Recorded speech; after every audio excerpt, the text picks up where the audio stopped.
Hello दोस्तों, hello प्यारे विद्यार्थियों। आज की क्लास में मैं आपको ब्लड से जुड़े हुए कुछ महत्वपूर्ण क्वेश्चन बता रहा हूं, जो कि जनरल साइंस के क्वेश्चन है और मेनली ये क्वेश्चन टारगेट करते हैं एसएससी और रेलवे की एग्जाम को।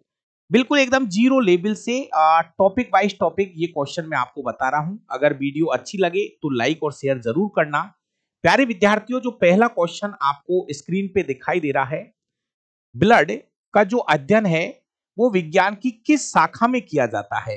प्यारे विद्यार्थियों, ब्लड की जो स्टडी है वो विज्ञान की जिस ब्रांच में करते हैं उस ब्रांच को क्या हेपेटोलॉजी बोलते हैं, हीमेटोलॉजी, साइटोलॉजी, हिस्टोलॉजी। प्लीज जवाब दीजिए एक बार, ब्लड की स्टडी किसमें करते हैं। तो प्यारे विद्यार्थियों, मैं यहां पे क्लियर कर दूं, हेपेटोलॉजी विज्ञान की वह शाखा है जिसमें लीवर या यकृत का अध्ययन चलता है। प्यारे दोस्तों, लीवर या यकृत की जो स्टडी है वो विज्ञान की किस ब्रांच में चलती है, हेपेटोलॉजी में। साइटोलॉजी सुना होगा, यहाँ पे सेल कोशिका और उसके कार्यों का अध्ययन चलता है। कोशिका का अध्ययन विज्ञान की जिस शाखा में करते हैं उस ब्रांच को नाम साइटोलॉजी देते हैं। हिस्टोलॉजी, प्यारे विद्यार्थियों, हिंदी में इसको ओतकी बोलते हैं। हिस्टोलॉजी में हम ऊतकों का अध्ययन करते हैं। हिस्टोलॉजी में हम टिश्यू मतलब ऊतकों की जो स्टडी है वो विज्ञान की किस ब्रांच में जाती है, हिस्टोलॉजी में। तो शायद पहले क्वेश्चन का ऑप्शन आपको पता चल चुका होगा। तो ब्लड का अध्ययन विज्ञान की जिस शाखा में करते हैं उस ब्रांच का नाम है हीमेटोलॉजी। दोस्तों, थोड़ी सी जानकारी और दे देता हूं, क्योंकि कुछ लोग कमेंट करते हैं, लेकिन मेनली ये जो वीडियो बनाई जा रही है ये एसएससी और रेलवे की कंपटीशन के हिसाब से बनाई जा रही है। मैं यहां से आपको कुछ डॉक्टर बनाने की कोशिश नहीं कर रहा हूं, लेकिन इतना जरूर है कि जनरल साइंस के हिसाब से ये नॉलेज आपके लिए 100% यूजबल है। अब प्लीज देखिए, यहां पर जो शब्द है हीमेटोलॉजी, एक थोड़ा सा हिंट दे देता हूं।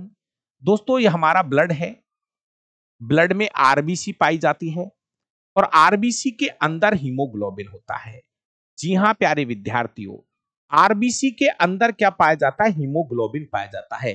आरबीसी के अंदर होता है हीमोग्लोबिन, और हीमोग्लोबिन के अंदर 5% मात्रा में दोस्तों हीम वर्णक होता है। ये पिगमेंट है, एक वर्णक होता है हीम वर्णक। जबकि हीमोग्लोबिन में 95% मात्रा में ग्लोबिन नामक प्रोटीन पाई जाती है। दोस्तों, ग्लोबिन नामक प्रोटीन पाई जाती है। मैं जो चीज क्लियर करना चाहता हूं वो ये है दोस्तों, समझना, हीमोग्लोबिन के अंदर कौन सा वर्णक पाया जाता है, हीम वर्णक पाया जाता है। तो ये जो हीम शब्द है, इसी शब्द से जो लॉजी तैयार की है वो है हीमेटोलॉजी। हीम शब्द से ही शब्द बना है हीमेटोलॉजी। कहीं पर भी हीम शब्द नजर आ जाए तो समझ लेना बात जो है वो किसकी हो रही है, ब्लड की हो रही है। तो शायद क्लियर हो चुका होगा कि जो हीमेटोलॉजी शब्द है ये कहीं ऐसे नहीं उठाया है कि कहीं से तुक्का मार के फेंक दिया है। दोस्तों, ये जो हीम शब्द है, जो कि हीमोग्लोबिन के अंदर एक पिगमेंट होता है, इस शब्द से हीमेटोलॉजी शब्द को तैयार किया गया। तो ये पहला क्वेश्चन शायद बेहतर से बेहतर आपको समझ में आ गया होगा। क्वेश्चन नंबर 2 पे चलते हैं दोस्तों। ब्लड, ब्लड एक प्रकार का रिक्त स्थान होता है। प्यारे विद्यार्थियों, ब्लड क्या है ये तो मैं आपको क्लियर कर दूं कि ब्लड एक प्रकार का टिश्यू होता है। ब्लड एक प्रकार का टिश्यू होता है। क्यों भाई, ब्लड एक प्रकार का टिश्यू क्यों होता है? दोस्तों, ब्लड क्या है, कोशिकाओं का एक ग्रुप है। यह तो पक्का है कि ब्लड एक प्रकार का ऊतक होता है, लेकिन ऊतक भी 4 प्रकार के होते हैं। मनुष्यों में 4 प्रकार के ऊतक होते हैं। नंबर 1 एपिथीलियम, नंबर 2 संयोजी ऊतक, नंबर 3 पेशीय ऊतक, नंबर 4 तंत्रिका ऊतक। हमारा पूरा शरीर इन 4 प्रकार के ऊतकों से मिलकर बना है। ब्लड भी एक प्रकार का ऊतक है, लेकिन वो किस प्रकार का ऊतक है, वो कनेक्टिविटी टिश्यू है, वो संयोजी ऊतक का है दोस्तों।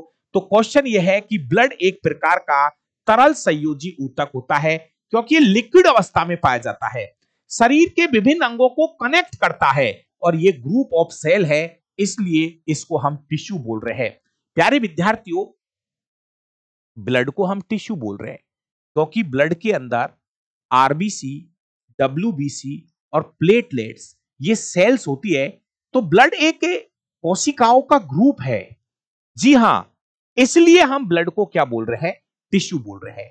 तो शायद इस क्वेश्चन को आप समझ पा रहे होंगे। अगर कहीं पे नहीं, ये बार बार हमारी प्रतियोगी परीक्षाओं में रिपीट होता है कि ब्लड क्या है, तो ब्लड एक प्रकार का तरल संयोजी ऊतक है। ज्यादा लंबी वीडियो नहीं बनाऊंगा, लेकिन कुछ छोटी छोटी वीडियो मैं आपके लिए बनाता रहूंगा। अगर वीडियो अच्छी लगे तो प्लीज इतना शेयर करना कि मैं इस तरह के क्वेश्चंस की सीरीज आपके लिए लगातार लाता रहूंगा।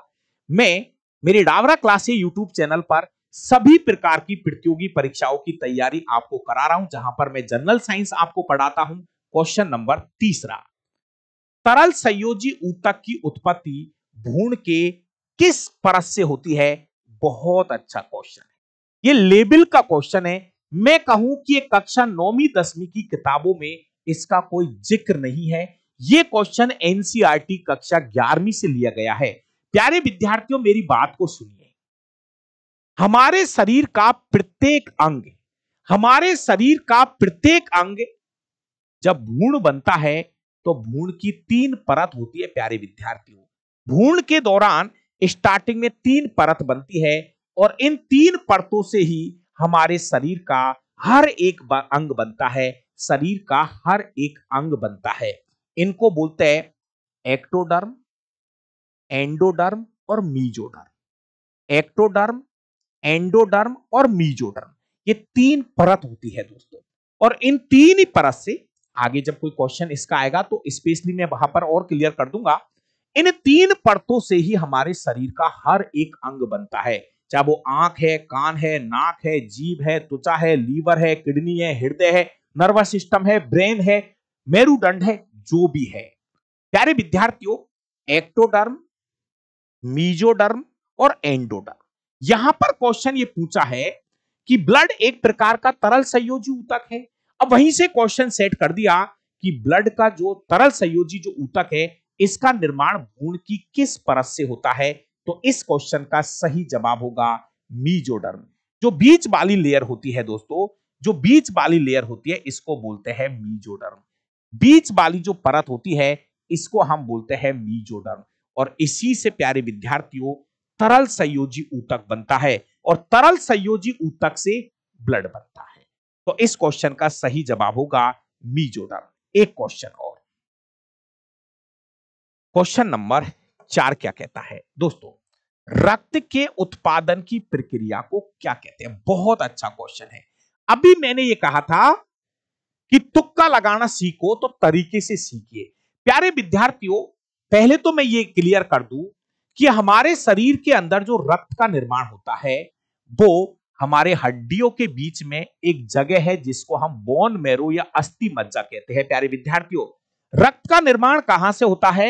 हड्डियों के अंदर जो बोन मैरो होता है, जिसको हम अस्थि मज्जा बोलते हैं, उस अस्थि मज्जा से हमारा ब्लड बन रहा है। क्वेश्चन यह है कि जो रक्त निर्माण की जो प्रोसेसिंग है, रक्त निर्माण की प्रक्रिया को क्या कहा जाता है? तो रक्त के लिए क्या शब्द यूज करेंगे मेरे मित्रों? रक्त के लिए हीम शब्द यूज करेंगे और इसके लिए शब्द होता है हीमोपोएसिस। हीमोपोएसिस, रक्त निर्माण की प्रक्रिया को हीमोपोएसिस कहा जाता है। रक्त निर्माण की प्रक्रिया को हीमोपोएसिस कहा जाता है। आगे बताऊंगा। और प्लीज देखिए, ताकत आपको भी लगानी है मेरे साथ। अगर आप डाबरा सर का सपोर्ट करोगे तो मैं कह रहा हूं कि विज्ञान का ये क्वेश्चन नामक सीरीज जो है, ये आपके लिए मैं रुकने नहीं दूंगा और क्वेश्चनों के माध्यम से इस जनरल साइंस की बहुत सारी नॉलेज में आप तक पहुंचा दूंगा। मेरा यूट्यूब चैनल डाबरा क्लासेज के नाम से है। एक बार आप वहां जाइए, वहां पर हम लगातार क्लासेस ले रहे हैं एसएससी और रेलवे वाले विद्यार्थियों के लिए। चाहे कोई राजस्थान का एग्जाम हो, कोई पुलिस का एग्जाम है, सीईटी का एग्जाम है, आप वहां से पूरा जनरल साइंस कवर कर सकते हैं दोस्तों। अब देखिए, एक शब्द आता है इरिथ्रोपोएसिस, क्लियर करा देता हूं। इरिथ्रो, प्यारे विद्यार्थियों, जब मैं आरबीसी का जिक्र करूंगा तो आरबीसी को लैटिन भाषा में इरिथ्रोसाइट कहते हैं। आरबीसी को लैटिन भाषा में इरिथ्रोसाइट कहते हैं। तो आरबीसी के निर्माण की प्रक्रिया को, आरबीसी के निर्माण की प्रक्रिया को इरिथ्रोपोएसिस कहा जाता है। शॉर्ट में लिख देता हूं, आरबीसी के निर्माण की प्रक्रिया को इरिथ्रोपोएसिस कहा जाता है। ल्यूकोपोएसिस, प्यारे विद्यार्थियों, डब्ल्यूबीसी के निर्माण की प्रक्रिया को, डब्ल्यूबीसी के निर्माण की प्रक्रिया को ल्यूकोपोएसिस। प्यारे विद्यार्थियों, WBC को बोलते हैं ल्यूकोसाइट। WBC का लैटिन नाम ल्यूकोसाइट है दोस्तों, और ल्यूकोसाइट की वजह से ही यहां पर ल्यूकोपोएसिस शब्द का हम प्रयोग कर रहे हैं। अगला है हीमोलाइसिस, इसको थोड़ा सा छोड़ दीजिए, ये प्रोसेसिंग में नहीं है। तो आपका क्वेश्चन नंबर 4 जो था कि भाई रक्त निर्माण की प्रोसेसिंग को क्या कहते हैं, सही जवाब होगा हीमोपोएसिस। भैया छोटी छोटी वीडियो बनाऊंगा, आप भी बोर मत होना, मैं भी बोर नहीं हूंगा। अगर अच्छी लगे तो अगली वीडियो ला दूं। जल्दी से बताइए, एक सामान्य व्यक्ति में ब्लड की मात्रा कितनी होती है? एक सामान्य व्यक्ति किसको बोलते हैं? क्या 200 किलो के आदमी को आप सामान्य व्यक्ति बोलोगे?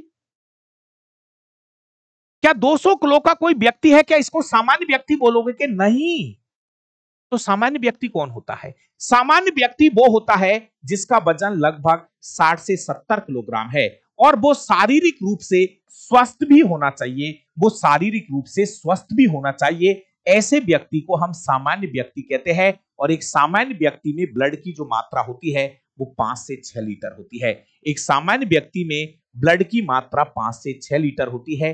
प्यारे विद्यार्थियों, महिलाओं में पुरुषों की बजाय आधा लीटर ब्लड कम होता है, क्योंकि विज्ञान के हिसाब से महिलाओं में पुरुषों की बजाय वजन थोड़ा कम होता है। पुरुषों में वजन थोड़ा ज्यादा होता है। उसका रीजन है टेस्टोस्टेरोन हार्मोन। ये टेस्टोस्टेरोन हार्मोन क्या करता है, हमारे अंदर हमारी मांसपेशियों को मजबूत बनाता है, जिसकी वजह से थोड़ा सा वेट भी क्या होता है, ज्यादा होता है। तो आज की क्लास में हम केवल 5 क्वेश्चन तक आए हैं। अगली क्लास में फिर लगाऊंगा, क्योंकि ज्यादा लंबी क्लास बहुत सारे बच्चे पसंद नहीं करते हैं। और प्यारे विद्यार्थियों, बस मैं आपसे यही कहूंगा, अगर ये क्लास आपको पसंद आई है तो वीडियो को लाइक कर दो, शेयर कर दीजिए। और अगर आपको विज्ञान पढ़नी है तो आप सीधे ही हमारे एप्लीकेशन पे चले जाइए, जहां पर आपको कंप्लीट साइंस का लाइव बैच मिलेगा। और हमारा टारगेट केवल एनसीईआरटी होता है, जहां पर हम आपको कंप्लीटली एनसीईआरटी से साइंस पढ़ा रहे हैं। थैंक यू, धन्यवाद। अगला पार्ट नंबर 2 कल। Thank you.